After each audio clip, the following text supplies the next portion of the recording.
Shamil Abdurakhimov and Sergei Pavlovich, I've heard a few takes on this, and the one thing that I'm kind of curious about is if we got to see Shamil against some of these guys that he's fighting now earlier in his career, how good would he be?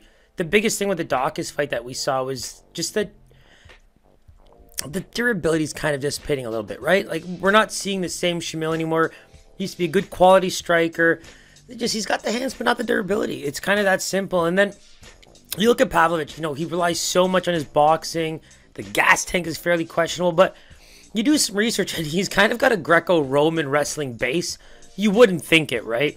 And in this fight, you kind of want to tell yourself, if there were areas where he could be better, 100% durability, you have to be able to outlast Shamil at this point. Not just from a fight perspective, but in the UFC, this is a fight where durability can't be what you're losing. It really needs to be a showcase of the areas where he's elite.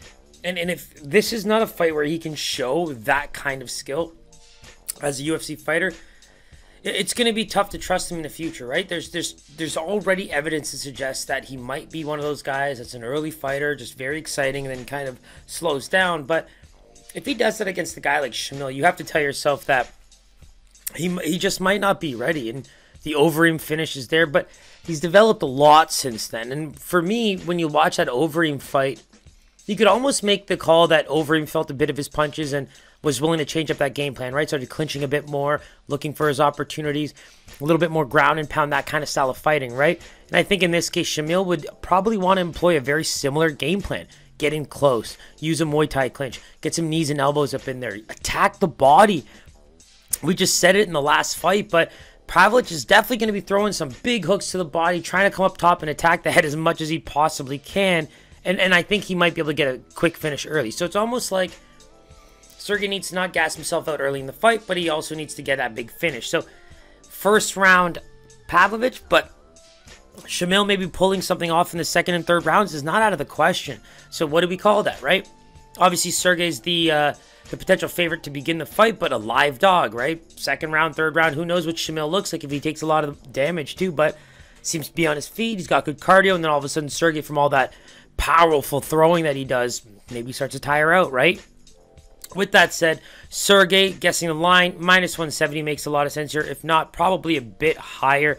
I just think that for Shamil, there's a huge path to victory, right? I mean, unless the cardio is gigantically improved, which it very well could be, grappling, clinching, dirty areas of the fight, like that's where Shamil wants to take it. Avoid yourself getting tired by taking big shots from a guy like Sergei.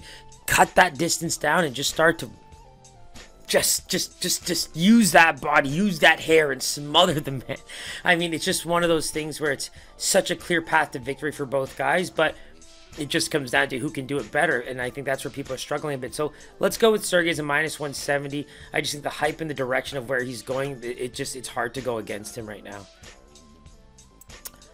And yeah, so to be honest, I'm not surprised by it, but I'm glad it's not a lot higher, right? So Pavlovich opens the minus 270, and he is actually getting bet up to the minus 300 range. Shamil, plus 225, now hitting areas of plus 250.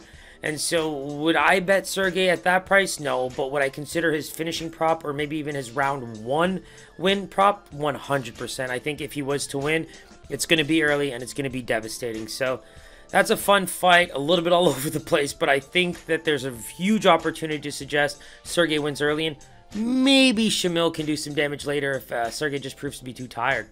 Looking forward to that one.